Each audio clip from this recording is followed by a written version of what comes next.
tell you now isn't worth knowing. So, Roger, we're going to do a question and answer session, I think, aren't we? Yes. There we go. So, Roger, right. Do you think net zero is justified and is it viable? Well, first of all, I'd like to say I'm pleased to be back. I'm pleased to be back in Wales. I've been here a few times, climbed a few mountains, including Tryfan and Snowdon. And we've got an even bigger mountain now to climb together. I'm just like to say that I was obviously disappointed to not see Stan Edwards here. He was a great friend of mine, and I miss him quite a lot. Of course, the climate has always changed. Now, you may have been terrified recently by reports about the current temperature across the UK. Well, I'm pleased to tell you it's actually, the average temperature is actually no higher than it was in 1976 and 1940. Of course, the climate has changed for many millennia and long before man appeared on the planet.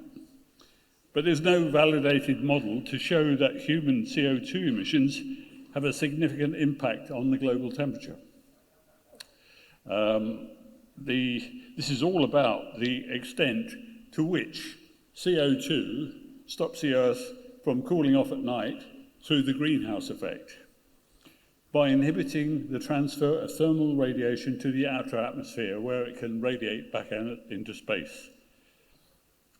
But because the CO2, and bear in mind that CO2 only constitutes 0.04% of the atmosphere, that means that the atmosphere is 2,500 times the CO2 level.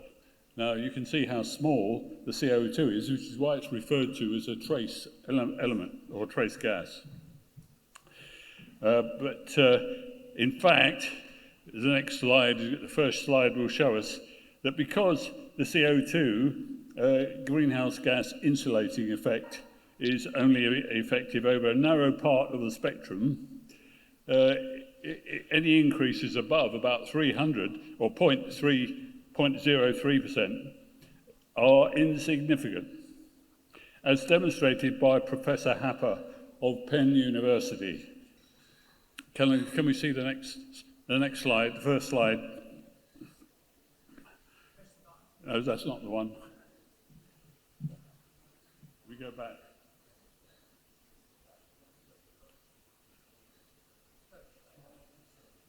Okay. Yeah. This is the this is about the predictions by the IPCC. The IPCC has been predicting temperature rises, and we've been making these, or they have been issuing these targets based on their model. Now, as you can see from this, sorry, I don't know what's going on here. We've gone. I think we. Okay. Right, this is Professor Happer of Penn University. He shows quite clearly that most of the carbon warming effect comes in the first 20 parts per million. So as you can see, that we are now somewhere here at 300, that's 0.03% of the atmosphere, and the effect of any additions in CO2 are negligible. They can be ignored. But sadly, the IPCC predictions take no account of the greenhouse impact of the atmospheric moisture, which is higher, is a much bigger impact in terms of global warming, or that the sun drives global temperature, and that the natural CO2 emissions follow global temperature. They follow global temperature, so they're not causing the problem. It is, in fact, the sun, that big ball of fire in the sky, which is emits enormous amounts of energy, which is actually driving the natural CO2 emissions on the planet. So how accurate are IPCC models? Well, as you can see from this graph, if you look at the top red line, that is what the IPCC predicted. The lines below, green and blue, are what actually happened. You can see there's a big discrepancy. In fact, as you see from the slides, between 1977 and 2020, the average global temperature rose by 0.3 degrees C, compared with an average IPCC prediction of 0.9. So they were 3 times out. They don't seem to take much account for periods of relative cooling. Now, as a climatologist, David Dilley, he's done a lot of research on this, and he predicts that the long-term solar planetary cycles, because of those, we are at the beginning of a cooling period, and the temperature at the poles will soon begin to fall. He believes they're already levelling out and will begin to fall over the next few years. So we're proceeding to commit enormous sums on trying to meet a mythical target based on flawed predictions. Now, here are some facts which cannot be explained by the IPCC. Between 2002 and 2013, fossil fuel emissions accelerated, but the rate of rise in atmospheric CO2 concentrations did not. Then hydrocarbon use between 1970 and 1990, they accelerated, but Arctic air temperature fell, showing that solar radiation had more impact on the temperature than did hydrocarbon emissions. Looking further back, human CO2 emissions fell during the Great Recession. I don't remember that. But from 1 gigaton in 1929 to 0.9 gigaton in 1932. But over the same period, global temperature increased by 0.1 degrees C. So there's no correlation. The Great Drought of 1540, going back even further, led to the loss of 500,000 lives in the UK. That was when CO2 levels were much lower than they are now. But more recently, levels increased by 2.5 ppm. I've gone from percentages to ppm now, but 0.04% is 400 ppm. So they increased by 2.5 ppm in 2020. They increased after human emissions had fallen due to lockdown. Now, the next slide shows how natural CO2 emissions vary with the seasons as the sun passes progressively across the northern and southern hemispheres. And I find this very interesting, because if you look at the graph below, there are 4 separate years there, as 2017 at the bottom, then they go up to 2020. Now you can see that every year they go up and down as the sun passes over the southern and the northern hemispheres. They vary by about 6 ppm, 6 parts per million, over the year, because it's the sun that's driving the CO2 emissions. That seems fairly logical, and you can see that the average has gone up from year on year, as it has been doing for some time, due to the sun driving up CO2 emissions, natural CO2 emissions. So it should be clear that the sun is the principal driver of global temperature, and hence natural CO2 emissions, which have led to substantial global greening, as seen on the next slide.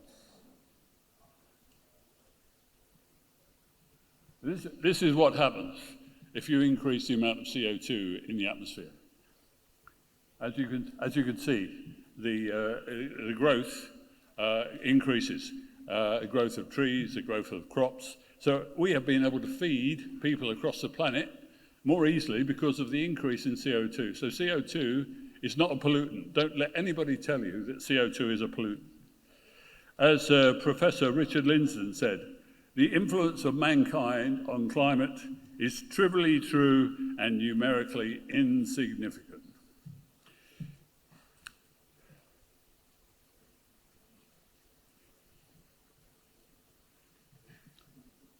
Now, the average rise in CO2 levels between 1960 and 2020 was about 1.6 ppm.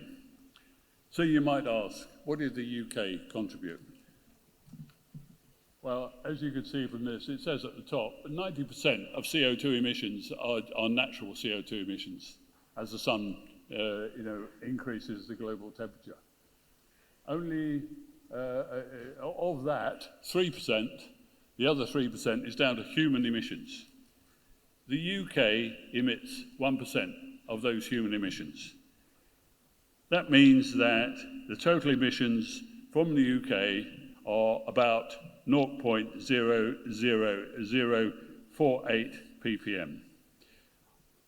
On that basis, it would take the UK 3,000 years to add 1.6 ppm to current levels. Now, sorry? I said I don't think we'll be here.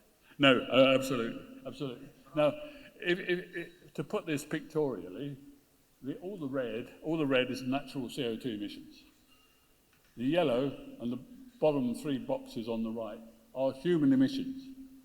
That tiny dot in the bottom right-hand corner are UK emissions.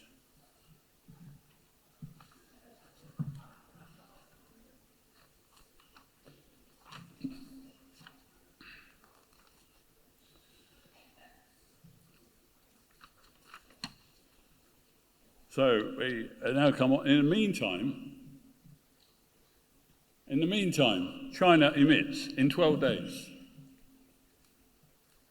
more CO2 than the UK does in a year, and it's increasing. So we are going to spend £5 trillion, which works out at about £200,000 a household, to eliminate 0.00048 ppm per annum of CO2 emissions. This pie chart shows the relative contributions of the major countries. You don't even see the UK on there, probably because it was regarded as being part of the EU then. While watching more and more industry move abroad, this is what is happening here. We're making our industry less and less competitive, and we're driving industries abroad where they were likely to cause more CO2 emissions than before.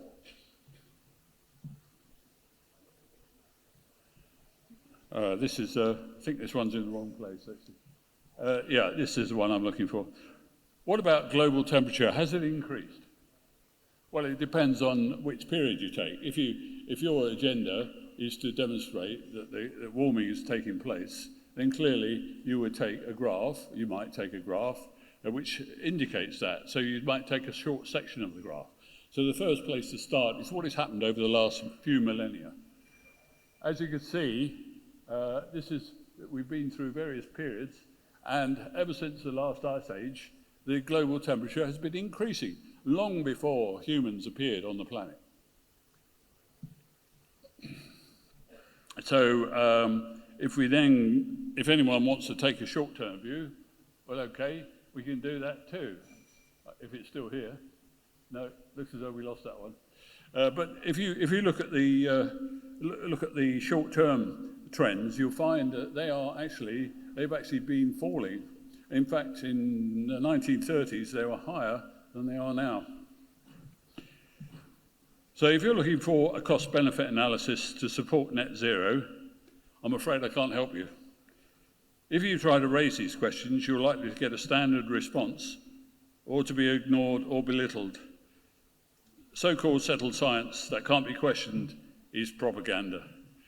And if you go back to Galileo's time, he faced similar problems when he said that the Earth went round the sun, because he was told the settled science says the sun goes round the Earth. So we're suffering the same problem again now because we can't question the science.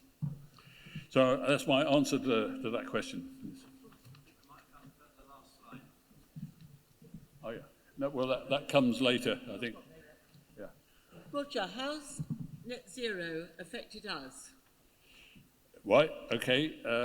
If we take what's happened so far, the UK has halved its CO2 emissions since 1990, largely on the back of a dash for gas and the premature closure of coal-fired power stations. That left us overexposed to the vagaries of the gas market and the impact of the war in Ukraine. We should have diversified and not restricted ourselves increasingly to using gas. Now the UK relies on gas to generate 40% of its electricity, compared with less than 20% in the EU countries. The UK's over-dependence on gas is a big reason why our energy prices are more elevated than elsewhere. Nothing to do with Brexit.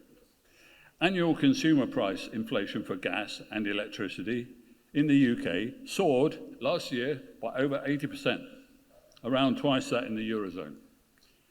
Fracking is not allowed, and the amount of energy storage is pitiful, maybe in 2 or 3 days. So we are dependent on energy storage on the continent, with our friends, as Boris Johnson used to say, to smooth out demand. So we are needlessly shipping in gas in tankers from abroad, those tankers emit CO2, of course, missing out on UK jobs and revenue to the government coffers. Several hundred billion in subsidies financed the building of solar and wind farms with no benefit to the taxpayer. So we paid for all those subsidies and we have no benefit because the owners of the wind farms got subsidy, got the market gas price for energy generated. So we got no benefit. Another factor is that in the combined cycle gas turbine power stations, they're gas-fired power stations, are designed to operate normally at about 80% efficiency. But to keep them ready to pick up load at short notice when the wind drops, they often operate at lower efficiencies, so we're using more gas than we should be. Around 2 years ago, there were 3 million UK households in UK properties in poverty. Now, there are apparently 15 million. The excessive rise in energy costs has also driven industries and jobs abroad, where, as I said earlier, they will cause higher CO2 emissions than before. So the wanton pre-commissioning of a coal-fired power station, some of them, I don't know if you remember, ministers being delighted, gleeful in blowing up the power station. They've left us now exposed to this, and they built no nuclear power stations. So they contributed directly to this dire situation. We must now expect power rationing, if not power cuts. Some also propose we should cut back further on oil and gas production, thereby importing more from abroad, in many cases from countries where emissions are rising. In any event, the penalisation of fossil fuels before affordable alternatives were available was the height of stupidity. You're right there, Roger. Now, is net zero achievable? Well, I managed a number of projects across the globe over the years, and you would not start any project until, you've got the money, you've got the resources, including human resources, and materials are sufficient to complete the project on time. Well, taking those issues in order, National Grid says that it will cost just $3 billion to decarbonise the grid by around 2025. But the green levy of about £240 per annum will raise less than 100 billion. I mean, that's nothing. That will leave a balance of 2,900 billion to find. And to that must be added the cost of decarbonising transport, industry and culture. Poorer people, a lot of them already in fuel poverty, won't be able to contribute much to that. And so the funding for the average, for the whole lot, including transport and industry, will come to over 200,000 per household on average. But obviously, a lot of those people won't be able to contribute to that. So we can expect some households to have to pay more through taxes or whatever means. It mostly comes from higher earners, middle-income earners, through increased taxes, perhaps wealth taxes and increased IHT, or by doubling or trebling of the national debt. It will be many years before we can recover economically. In fact, it looks as though it will be left to our children and grandchildren. Grid maximum demand. Now, this is what happens on the grid. People think, a lot of politicians, including Starmer, Labour Party leader, they think you just accelerate the rate of installation of wind farms. But the grid maximum demand is currently around 45 gigawatts, and that's expected to double as the loads of millions of electric vehicle chargers and heat pump loads are added. But on some winter days, the total output from solar and wind is less than 1 gigawatt. So we've got a maximum demand of 45, and the output from solar and wind is less than 1. You don't have to be a rocket scientist to work out there's a problem, but apparently politicians can't work this out. So doubling or trebling wind farms on its own will clearly not be enough. We need a massive amount of energy storage to keep the lights on when there's little sun or wind, not to mention new nuclear power generation, but the chances of all that being in place by 2035 is pie in the sky. We'll be lucky to see Hinkley Point running properly by 2030. The lack of skilled resources is already evident from delays in getting new facilities, including green projects connected to the grid. It will be a long time before EVs are suitable for anything other than local commuting. If you fill an ICE car like yours, maybe you can get a 600-mile round trip paying at the pump by filling up in about 3 minutes. At 4 miles per kilowatt hour, which is a standard sort of figure, it would take you, say, a quarter of an hour with a high power charger, which there's not many about at the moment. It would take you a quarter of an hour. So if the average service station has 20 petrol diesel pumps, and it takes 5 times as long to charge the EV for 600 miles as it does to fill a diesel or petrol car, 100 of those chargers would be needed. And the prospective maximum demand for the service station would be around 100 kilowatts. That's enough for a town of 100,000 people. I don't know if I can, yeah, there it is. The left-hand section of this power station here is rated at 120 megawatts, which is just above that. Yeah, can you imagine? You need that much power for one service station. I just happened to notice because I actually did the electrical design and commissioned the one on the right. It's just unbelievable. But perhaps the most challenging demand is for the lithium used to make electric vehicle batteries.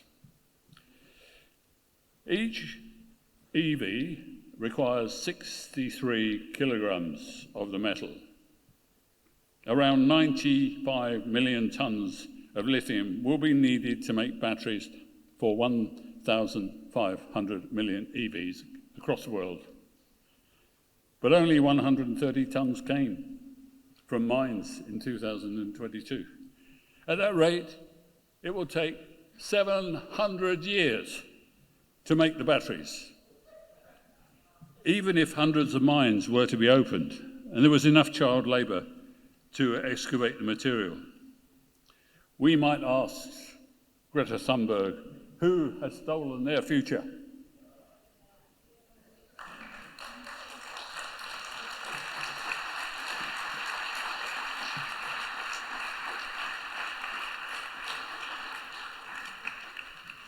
So in closing, there is clearly no justification to extend the damage to our wealth or driving up fuel poverty by several million per annum at a total cost of well over 5 trillion to eliminate less than 1/3,000th of the annual net rise in CO2 levels, while China continues to increase its EV production as it emitting more CO2 in 12 days than the UK does in a year. The fact is that we have neither the money, the skilled resources, nor the materials to achieve net zero by 2050, probably not by the end of the century either. And we will only impoverish ourselves in the attempt. As Lord Monckton concluded, this is one of the more sensible politicians, he concluded that mitigation policies cheap enough to be affordable will be ineffective, while policies costing enough to be effective will be unaffordable. I think I could have told him that. But no one seems brave enough to tell the king he's got no clothes. I can only reiterate that it was a height of stupidity to begin the penalisation of fossil fuels before alternatives were available, and while increasing poverty and the risk of power cuts here and driving more industry abroad, making us uncompetitive in the process. Thank you.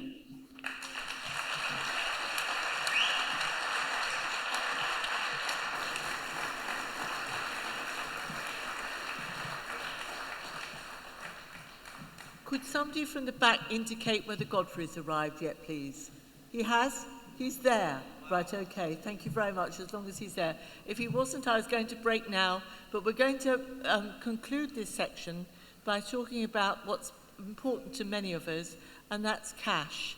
Now, we're going to start off with a local person who's done so much work about keeping cash here in South Wales, called Keep It Cash Cardiff. Keith, where are you? I'm sure you're here somewhere. I know he was here earlier. Here he comes. Come along. Get up here, my boy.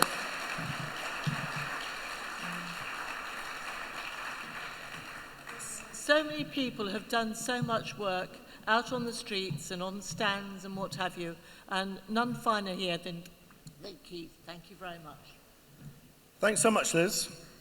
Hi, it's a great privilege to be among such a distinguished lineup of speakers, with so many of you here at the Neon and watching online. All of us so deeply concerned about the events which have been unfolding and all determined to resist.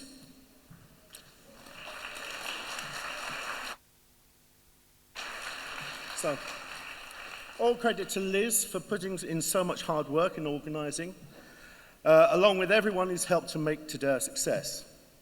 My name's Keith Edwards, and I'm part of Keep It Cash Cardiff, a community group who's dedicated to keeping cash as an option for everybody who wishes to continue using it. There's been much talk in the media about the emergence of a cashless society, with larger businesses seemingly most enthusiastic to take this on board. This is sold to us as a convenient, technological, even somehow moral solution. Cash has been portrayed as dirty. In the last few years, and particularly since COVID-19 measures were introduced, we've seen many places turning cashless, ranging from cafes, bars, hotels, and fast food outlets to sport and music venues, student facilities, tourist attractions, and even food stalls. Examples in Cardiff and South Wales include Cardiff car parks, Next Bike, Cardiff University, Domino's Pizza, the Motorpoint Arena, the Transhed music venue, Cardiff International Pool, and Bluestone Resorts. This is despite a survey by Link finding that 49% of people said being unable or being discouraged to pay in cash was inconvenient. Parliament was forced to debate the issue earlier this year after 39,500 people signed a petition to make it illegal for retailers and services to decline cash payments. A second petition received over 25,000 signatures. The government has, however, refused to do so. Can you imagine trying to do some of the following things without cash? Putting donations in the charity box, giving kids pocket money, a coin from the tooth fairy, or a fiver from granny, running a stall at a community fete or a car boot sale, tipping waiting staff and being sure that the money goes to the staff rather than the company, buying or selling something second-hand, or being paid cash in hand for work. Well, of course, that's something that the government wants to stop. The feedback that we receive from people and businesses in the community is that many people are disadvantaged by a move away from cash. Those who rely on cash are often some of the most vulnerable and marginalised groups in society whose views are underrepresented, along with small businesses already struggling to survive. So this includes ethnic minority communities and the businesses which serve them, those who struggle to make ends meet and use cash to budget, older people who may find it hard to adapt to modern technology or simply prefer to use a payment system that they're familiar with and that they trust. 4.7 million adults in the UK do not have internet access, including my mum. Disabled people, especially those with learning difficulties, homeless people, or those with a poor credit history, may find it difficult to open a bank account. There are 1.2 million adults in the UK who do not have a bank account. And then there are the people working in cash transit who are facing redundancy. Businesses have told us that high street banks are making it harder for them to handle cash by closing banks and imposing high handling fees. It's now normal to have to pay £1 in every 100 to the bank in cash handling fees.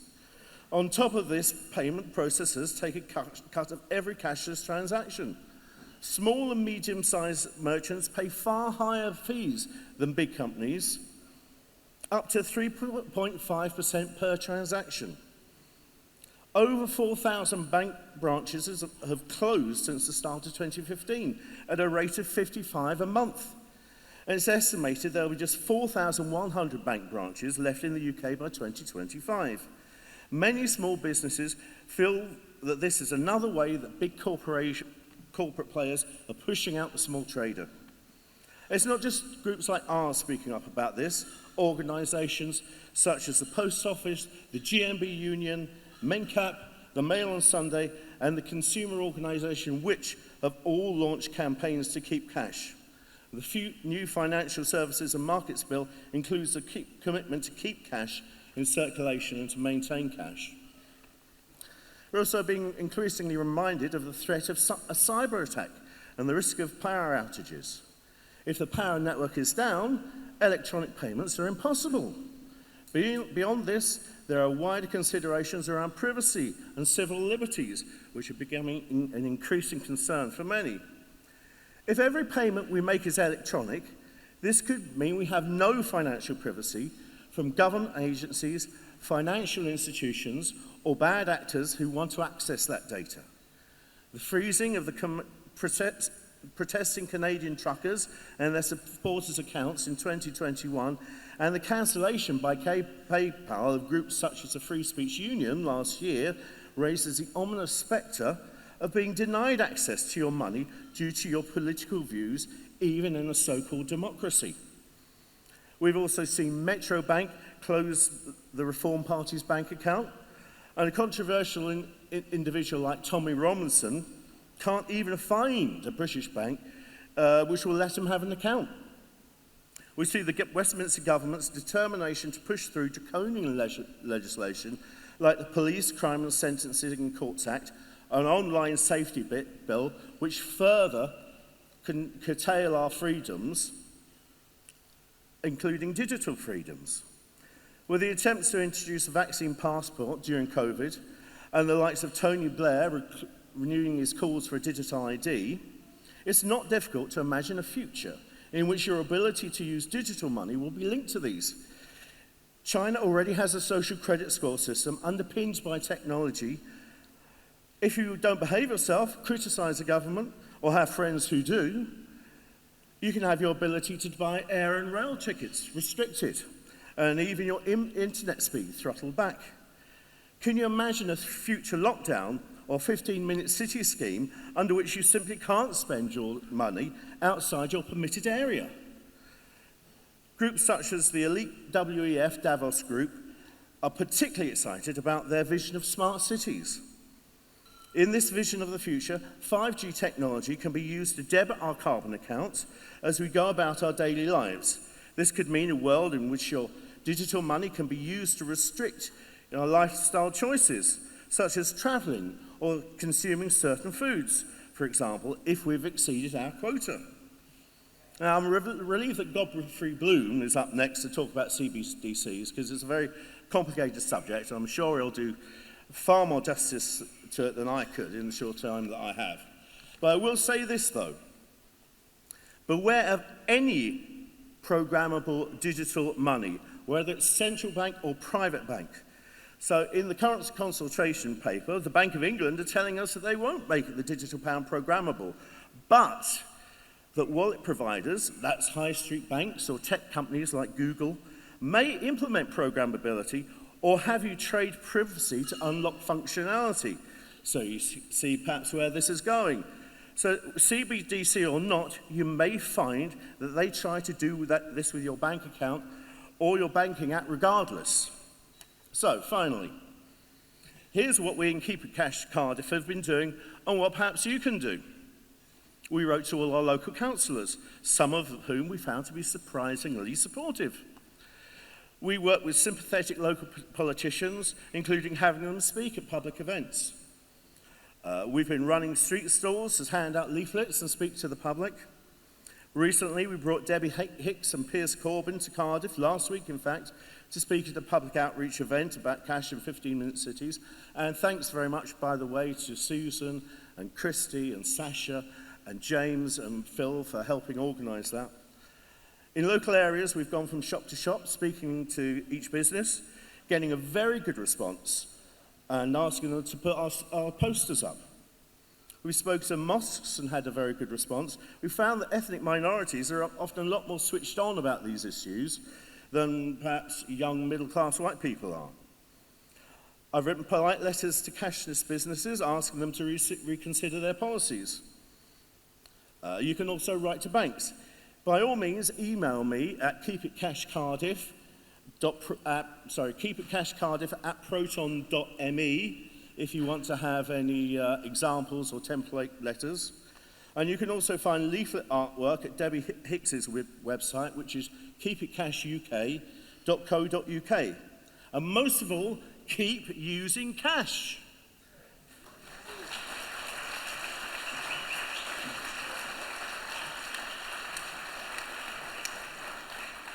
Cash use has gone up by 15% in the last few months, so that means we're winning. Thank you very much.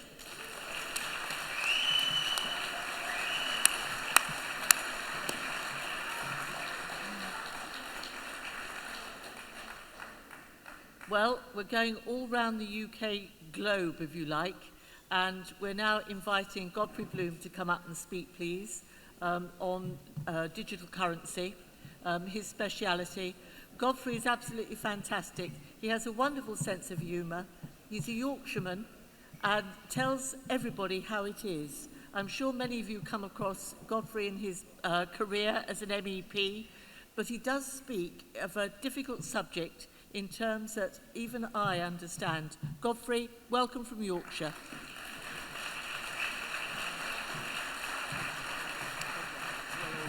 Thank you, sweetheart. Yeah, well, good afternoon, everybody. Back in Wales again. We have our holiday in Wales every year, sometimes 2 holidays. Just like to ask you, does it ever rain in Wales? Does it ever rain? We have never had in 10 years any rain. And look at it outside again. We're off to the Gower Peninsula to have a week by the beach. Well, actually, now I'm on a book promoting tour. I told the taxman. It's not a holiday, in case you run away with that impression.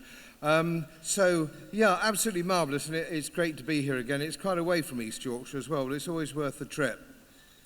Now, I want to just talk to you about central bank digital currencies, and my job is to, if I can, make it understandable, because actually it's not that complicated if you take a little bit of time to just think it through. So, first of all, I thought I need to do is to just explain digital currencies, because we already have digital currency, don't we? We understand how that works. Well, let's just talk that one through for a moment. Let's say you go into the bank and you want to borrow £20,000 for an extension to your house, or a new car, or a boat, or something of that nature. And you're a good chap, you're a good customer. You want £20,000, and so what happens is the bank clerk, not even the manager these days, okays it because you've got enough ticks in your box. So you're a good credit risk. So there's no problem with your £20,000. But it's created digitally, and what does that mean? Electronically. It's magic money. It's magic money. It doesn't really exist. And so when you actually pay, let's say, the man who's going to build the extension to your house, you're credited, aren't you, with an account which says you've got that £20,000, Your bank then transfers that £20,000 to the builder, and that goes into his bank account. It could even be in the same bank. So we've just had two transactions. So even within maybe 48 hours, there's £40,000 that didn't exist 48 hours ago. There's £40,000, two lots of £20,000, which have been actually credited in the bank's books. And that's happening all over the country. It's happening all over the world. And is it any wonder, of course, that you get inflation?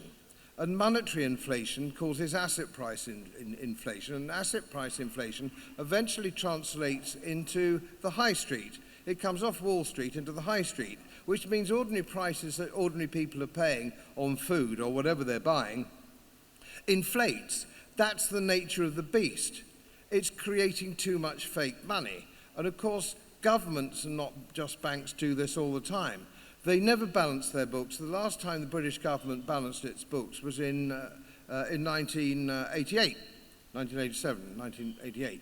So they never balanced their books. And of course, if you were a business or a small business or medium-sized business, if you went on doing that, eventually you'd go bankrupt. Well, of course, the country is bankrupt. The United States is bankrupt. The Fed actually owes something in the region of $37 trillion. This is beyond human imagination. And when you watch a program, do you not, on outer space, and you see Professor Brian Cox, no, you wouldn't watch him, would you? He's far too much of a lemon. But let's just assume you did watch him. And he's talking about planet Zog, out 58 trillion light years away or something. It's beyond your concept. It's beyond the concept, the human concept. When you get above about £1 billion, and I'm in the business, or was in the business, you begin to lose it, don't you? A billion, what does a billion mean? It becomes meaningless. And when you get to a trillion or a quadrillion, it becomes even more meaningless. And of course, that's the kind of debt that we have now just in this country. And let me just stick to this country for the time being. Otherwise, the numbers become ridiculous. But it's true, the United States, Canada, the European Central Bank, the Europeans, the EU, Japan, so on and so forth. So this is a global phenomenon. And this is the problem that we have. And we've had a free ride. Everybody's had a free ride with free money. Now, interest rates, the point about interest rates is that they value the holding of money for a period of time. So you say, I won't buy that today because I'm going to wait till I can afford it because I'm getting 5 or 6 or 7% interest. And interest rates that you have in either bonds or on your deposits, those interest rates have to cover the rate of inflation and then a bit for you to make money on your investment. It doesn't matter whether it's a deposit or whether it's an investment or it's a bond or a yield or a gilt. It doesn't matter. You have to make that little bit of extra money to make it worthwhile. If you don't do that, if that can't work and it hasn't worked now for probably 30 years, you simply buy on the chucky today. You might as well buy it today because you can't invest your money anywhere safely within a decent rate of interest. So you might as well have whatever you want today and devil take the hindmost. And that's what everybody does. And in my local towns, it seems I'm the only person in the world who doesn't drive a Range Rover. I seem to be the only person in the world without a £300,000 mortgage. You can't go on like this forever. You can't go on like this forever. So they have to come up with a new system. And that new system is digital currency. Let's see, a digital currency, but it's run by a central bank. Now, the central banks at the moment are what they call a lender of last resort. It's a lender of last resort. So when your bank, whether it's Lloyds Bank, Barclays Bank, HSBC, and of course, as we know from 2007, Northern Rock, they go on lending and lending money, creating money which they don't actually have. Eventually they go bust and there's a queue round the block wanting your money back. But of course the money isn't there, so the central bank steps in to cover the position. Well, of course the central bank doesn't have any money either, does it? So what does the central bank do? They create it electronically as well. So they're at it. And they do it in order to save the situation, to save whoever is involved in it and save the political administration at the time. But of course you say, isn't the Bank of England independent from the government? I can't believe an audience like this would actually believe that, but some people do believe it. Politicians believe it. The editor of The Economist magazine believes it. He is a complete and total Lebanon, believe me. And The Economist has never been right about anything since I was born, and that was in 1949. No, you say, no, nay. 59, surely. No, I didn't hear it. Okay, fair enough. But this is a silly situation we've got ourselves. Money is totally degraded. Let's just have a look at your deposit for just a second. You go along to your bank, let's say you put in £10,000 into your deposit account. Because, okay, they're giving you 2%, 3% or 4% interest, it's pathetic. And you want it there sort of on demand, which is why it's in the deposit account, because you may want it at some stage later in the year for a holiday, or a new bicycle, or new whatever it happens going to be. That's the reason for a deposit account. Most people in the country believe that that money is theirs. They believe that their money, and it's in the bank for safekeeping on deposit. Well, it's not. And you have to go back to the banking charter in the 1840s, which came in the 1840s, that as soon as you give your money to a bank, it becomes theirs. They give you a credit note, which is a bank statement. So you give them £10,000, they give you a bank statement saying, yes, £10,000. That's a credit note, all right? That's a credit note. That's all it is. And if you go back and want it back, and if everybody goes back at the same time, which is what happened with Northern Rock when you have a run on the bank, because banks are built on confidence, and if people lose confidence, what actually happens is the bank goes under. Now, this is the problem that we have. It's ephemeral, it's based on confidence, and you have something called Basel III. That is the international regulation which regulates all banks across the globe, certainly in the Western industrial democracies. Basel III it's called. Well, it'd be better named Basel Faulty, because it doesn't work. Absolutely bloody ridiculous. This means that they have to keep 10% of your money back in case everybody turns up, 10%. It's called fractional reserve banking. So they've only got 10% of your money, so if everybody turns up, of course the money isn't there. And they've come up with this wonderful idea of bank bail-in and bank bail-out. Now, bank bail-out was when the central banks, backed by the politicians, stepped in 2007 and bailed everybody out with fake electronic money. Now they're talking about something called the bank bail-in. Now, the bank bail-in means that the bank can then say, we can't give you money back, but what we can do is we can give you bank bonds or bank shares in lieu. Well, you could stick it on a nail if you've got a down in Wales who's still bloody shitting outside, I don't know. The stuff is absolutely useless. It's useless. Why would you accept shares in a bank which you know has gone broke? And the reason you know it's gone broke is because they can't give you your money back. So we have the bail-in. And the first time we saw a bail-in happen actually was when the Bank of Cyprus went down in 2007, which some of you will probably remember. That was a bank bail-in, and they just confiscated everybody's money in the bank. And that's what it is. And that's what you're going to get next. And the government will say to you, your bank will say, oh no, you've got a deposit guarantee. You have a deposit guarantee, and it's £80,000 or £75,000. So if all the banks go down, you're covered by a bank, by a fiduciary guarantee, banked by government. But the government doesn't have any money. So what do? They digitalize it and they produce it out of thin air again.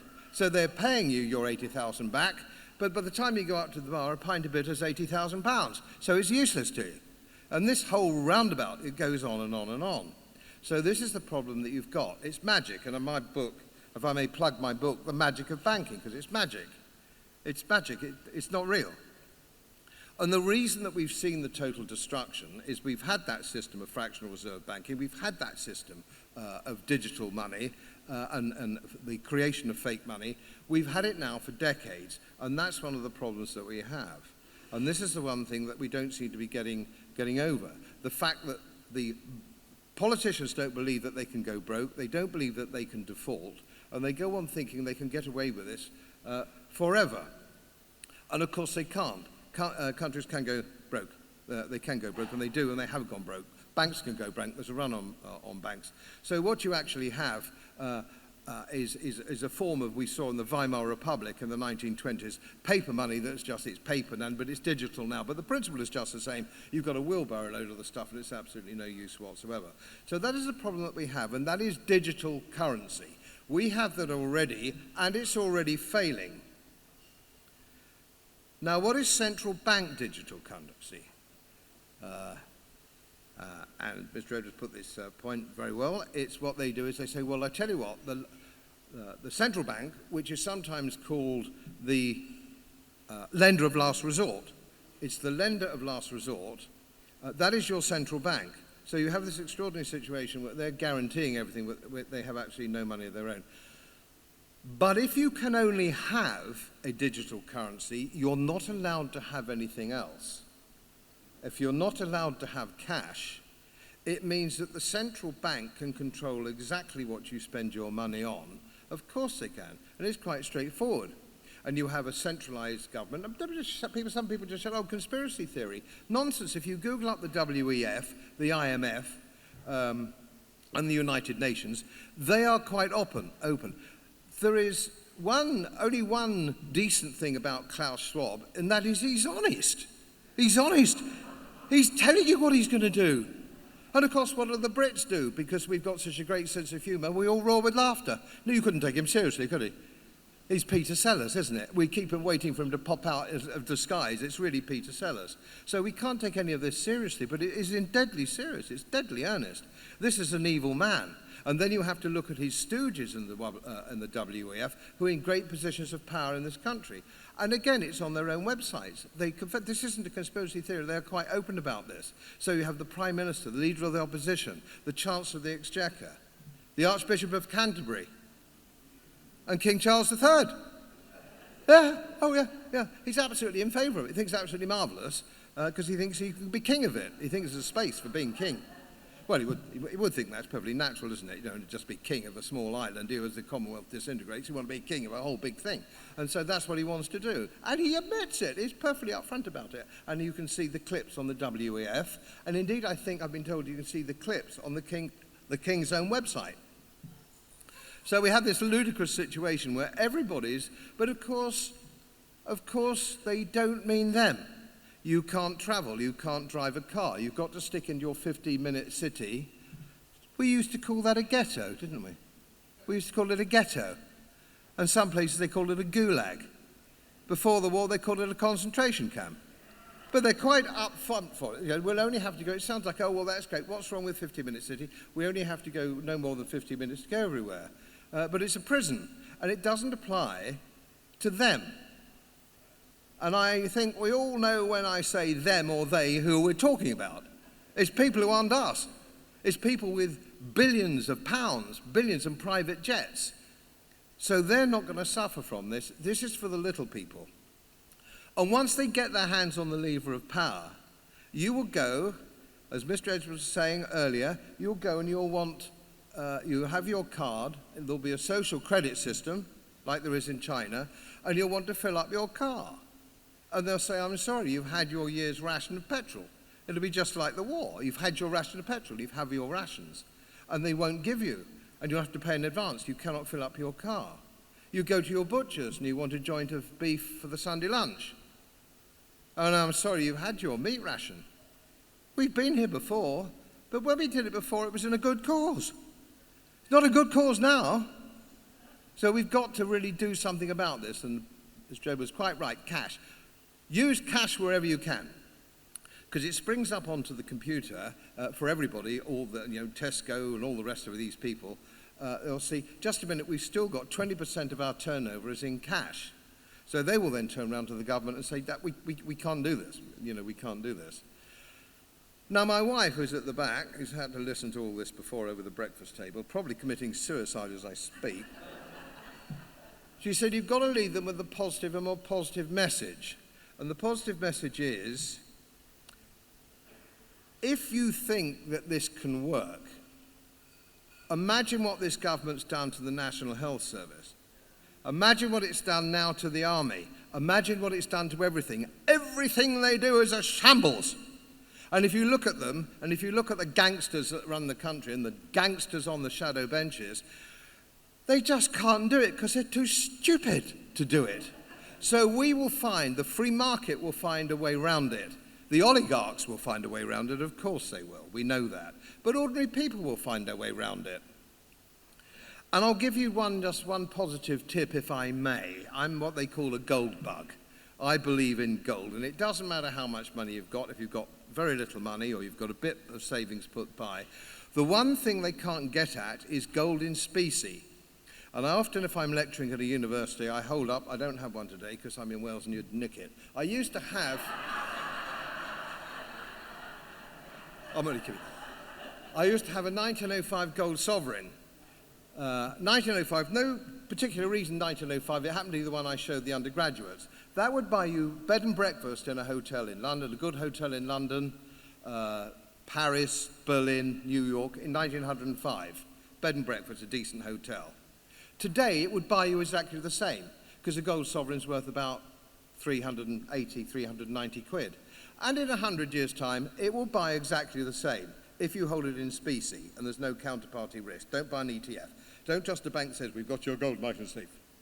Yeah, here's a chit for it. No. Put it in the tea caddy, or if you're really wealthy, put it in your dustbin, a big dustbin, secret dustbin. But hang on to it, make sure you've seen it, because it's global. It could be a Krugerrand, but it's much safer if it's a gold sovereign, because it's coin of the realm still. It's coin of the realm. So if you hold a gold sovereign or a half sovereign, and you need something done, and it needs to be outside a government-controlled system, people will do it for a sovereign. Today, it's 350 quid, and I've just got somebody who's doing a wee job for me or something. I'm giving him 2 sovereigns because the bill's about 600 or 700 quid, and he's very happy to get a couple of sovereigns in his pocket, fine. Because he knows it won't be degraded. It's not at a bank that's going to go bust any minute, and they are.